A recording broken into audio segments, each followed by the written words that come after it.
Do you have to tell HR or your employer what your diagnosis is in order to get an accommodation? Hi, I'm Brett, the Audi Boss, and on this channel we talk about ADHD and autism and AuDHD in the workplace. I'm Brett. I have over 12 years of leadership training and experience, and I also have a formal diagnosis of autism and ADHD, and I actually asked for an accommodation while I was a vice president at a company. First and foremost, before we get into this topic, I want to make it very clear I am neither a lawyer nor a medical professional, and the information that I'm going to share in this video is mostly from my personal experience and things that I learned in the research process of asking for my own formal accommodations, and this video can only be used for educational purposes. Okay, with that out of the way, with all things autism and ADHD, there's a lot more context than what's on the surface. When you get to the point that you want to ask for a formal accommodation, or you're thinking about asking for a formal accommodation, the truth is you do not have to disclose what your autism and ADHD or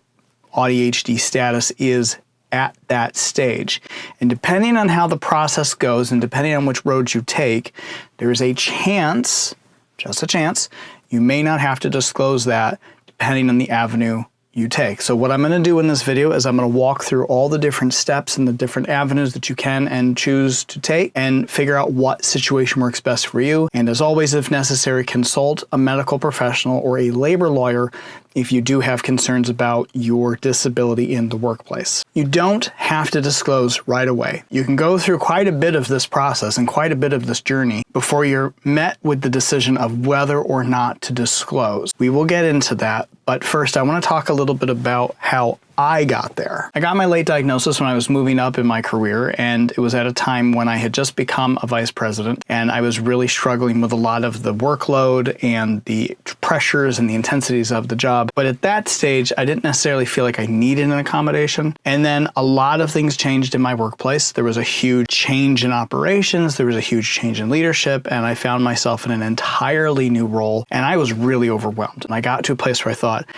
I can't do this anymore. I'm struggling with so many different aspects of this job. I've got to ask for an accommodation. Even at that level of being a vice president, pretty secure in the company, having been there for a really long time, and I was fairly well liked, and I didn't have any specific problems of any type, I was still really nervous about disclosing. I was still really nervous about sharing. I was nervous about the word getting out that I had autism and ADHD, and I was worried about how that was going to reflect back on me. I was worried how certain people were going to judge me and all those things. Those feelings didn't go away when I was going through that process. And it took me a really long time to come to the point that I was just like, well, screw it. I need the accommodation. I need to do this because I'm worried something's going to happen. And that's what made me decide to go get the accommodation. Later, on the other side of the accommodation request, I did make the decision to disclose more publicly in ERGs, to teams, to anyone I could, because I realized how important it was to be sitting at that level and to talk about my ADHD and my autism and how that could potentially help a lot of people. And so I made that decision to be more public about it. It was interesting how I was and wasn't public and how I was and wasn't perceived,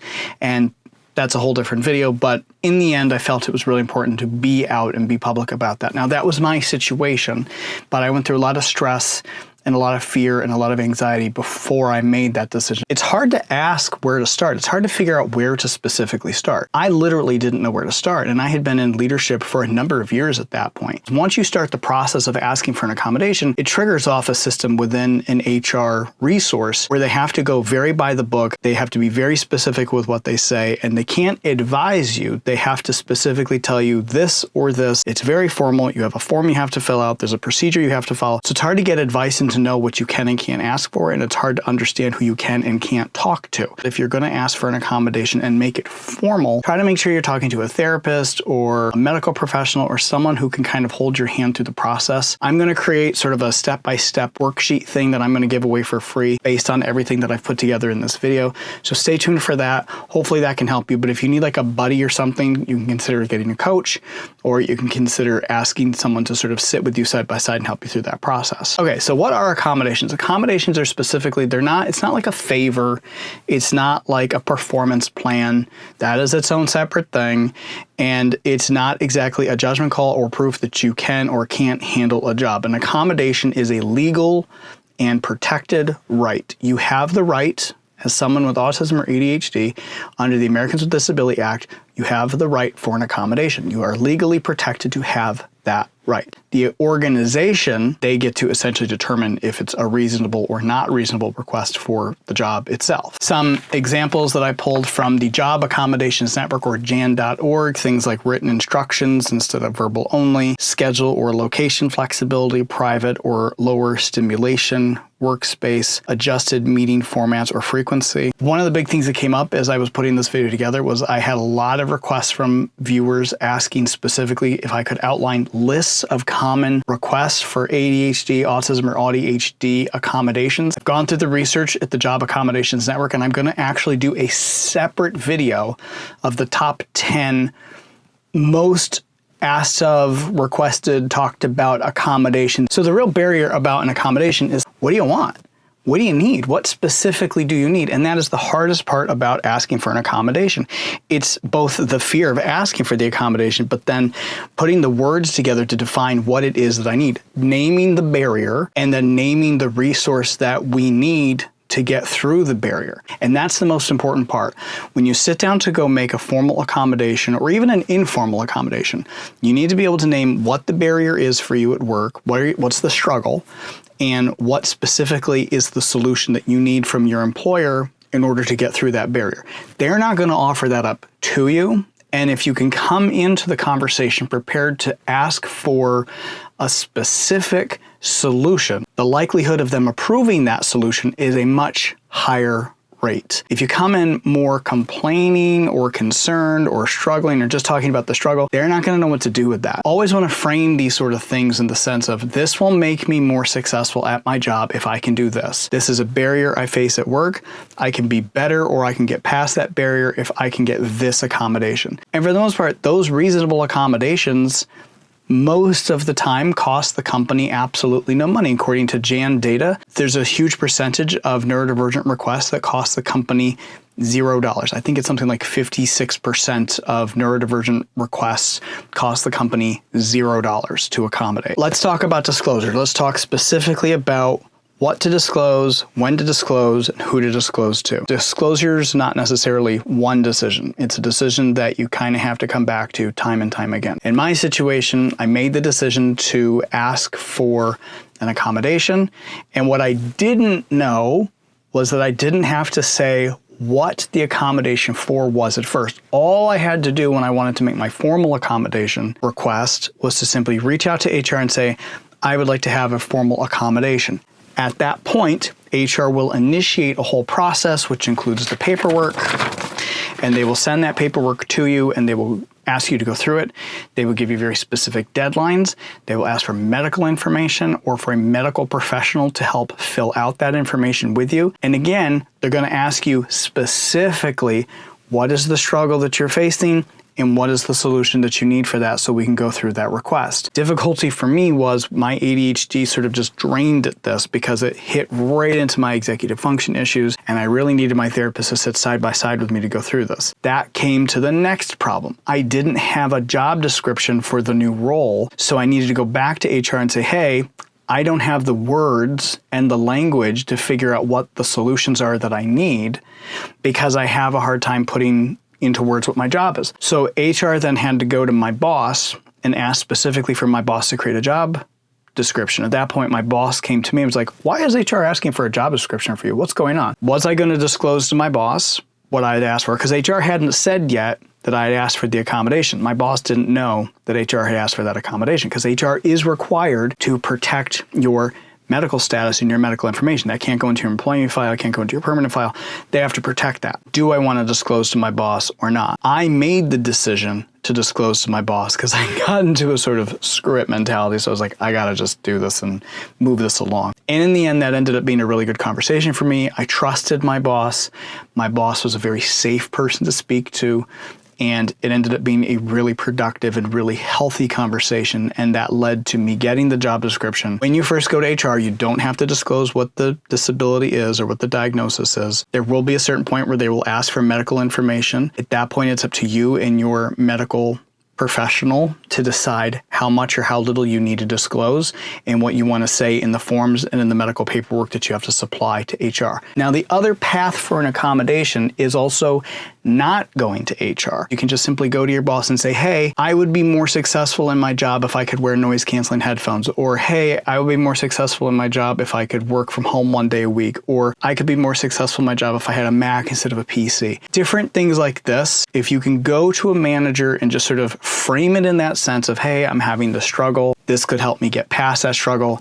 Is there a way that we could work this out? That's an informal or unofficial accommodation. And you can ask for that without making it formal, without disclosing anything, without saying anything, or without telling anybody anything. It's important to think about how much trust you have with your manager if you decide to share what the diagnosis is. Again, you don't have to. And the most important thing is everything should be in writing. Even the informal requests should be in writing. Put it in an email, send it, copy yourself, like goes with HR. HR is going to want you to put everything in writing anyways because of their formalities. But even when you're talking to your boss for even an informal accommodation request, put everything in writing. You want to protect yourself. You want to be able to take that writing to a labor lawyer or a medical professional or get some sort of outside help in case things go south. But then also you can refer back to it later should you have a leadership change, an HR change, or just if anything changes, you've got that to refer back to. It's also really important to use functional language. Here's how I can be more successful at my job. I need this to be able to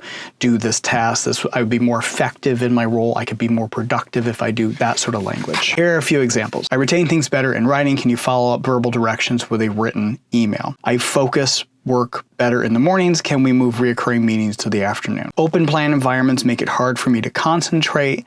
Can I try working in a quieter space on a heavy project day? Now, shifting back to the more formal requests through HR. So HR will become very formal. They will want everything in writing. Once everything goes into writing, it's going to need to go into HR to go through an approval process. They won't necessarily share that medical information with your manager or your specific employer, but eventually it is going to get to the employer, your manager, what the accommodation request is, and then they're going to have to go through that with HR to decide if they consider it reasonable or not reasonable. At this stage, it does become a little bit harder to not disclose too much information. Again, I'm sure there's ways around it, but the further you get down along the process, they're going to ask for medical information. So at a certain point, it's going to be a matter of how much you want to disclose. This is my actual form that I did my accommodations request from, and it is a medical inquiry form to confirm disability for an accommodation. And there's a lot of medical language here. This is a standard legal document, and at a certain point, there's a whole section here that needs to be filled out by a medical professional, and a letter from the medical professional needs to be added to it as well. The general advice is to not go to the manager first to make it formal, but to go to HR first to make it formal.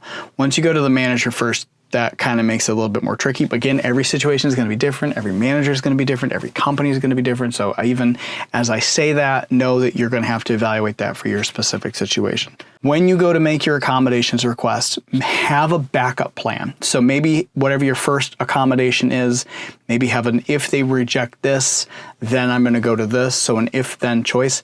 Have your B side or your second choices ready to go, but don't submit them at first. Go for your wish list items. But then if they say no to those things, have a backup plan and have the second things. If they say no to those, it's okay to ask at that point, okay, you've said no to this, you've said no to this. What are you willing to approve within this realm? Is there anything specific that you would be okay with? If the flat answer is no, we're not approving any of this, or we're not approving anything, at that point you have to, one, go back to your medical professional and see if there's anything you can do. It's worth talking to a labor lawyer to figure out if there's anything you can do to push back, or if this is a job you truly want to stay at. And if they are going to do anything differently that's out of the norm, that's worth investigating too. It is against the law for them to retaliate. Again, under the ADA, they can't retaliate once you've made a formal request or you start this process. That's illegal. They can't do that. And if it feels like anything like that's happening, strongly encourage you to go seek a labor lawyer. A lot of times when people ask me, is it worth getting a formal diagnosis? This is where a formal diagnosis comes in handy. If you have a formal diagnosis and you need a formal accommodation, it helps to have those together so that you can speak to why you need an accommodation. Another question that comes up is, will this affect my performance review or my longevity with the company? Again, retaliation or anything along the lines of retaliation is illegal under the ADA. Check the Job Accommodations Network where there's lots of options, lots of language, lots of tips and supports. I'm going to make a separate video specifically highlighting the top 10 most requested accommodations. We will go through those specifically, and I will go through the language that Jan offers that recommends how to put those accommodation requests forward.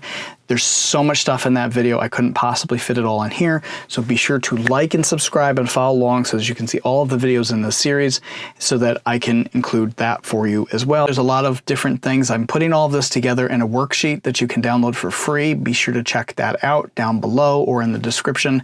I hope to have that for you so that you can immediately take that with you. It'll have a checklist and different things and a link to the jan.org website and many, many more things. Be sure to check that out. If you do need more support in general with ADHD and autism in the workplace, be sure to like and subscribe, but also you can check out my coaching. I do offer different coaching packages for every situation under the sun for autism and ADHD in the workplace, for working professionals, for late diagnosed individuals. Thanks for watching. Thanks for checking this video out. Be sure to like and subscribe, and be sure to check out some of the other videos while you're here. And if you've got questions about accommodations or autism or ADHD in the workplace, let me know in the comments down below. I'm really responsive, or I will make a whole different video specifically responding to a request that comes up in the comments. Thanks for watching.